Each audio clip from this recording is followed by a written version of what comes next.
Lecrae, it's interesting because I feel like on the inside of the church, we're fighting this historical context you talk about. In other words, we love the blessing of the cross, but we don't love to sit in it and realize this is what God's asking me to do, to die to myself and to live for him, whatever context that's going to look like for me.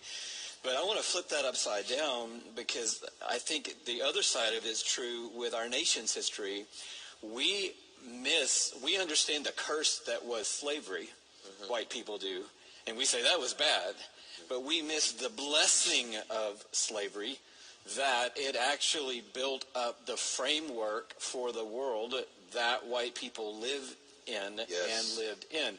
And so a lot of people call this white privilege, and when you say those two words, it just is like a fuse goes off for a lot of white people because they don't want somebody telling them to check their privilege. And so I know that you and I both have struggled in these days with, hey, if the phrase is the trip up, let's get over the phrase and let's get down to the heart. Sure. Let's get down to what then do you want to call it. And I think maybe a great thing for me is to call it white blessing, that I'm living in the blessing of the curse that happened generationally that allowed me to grow up in Atlanta. And, you know, you're talking about being 57. If you were 57, I can't imagine being that old, Dan, and being 57.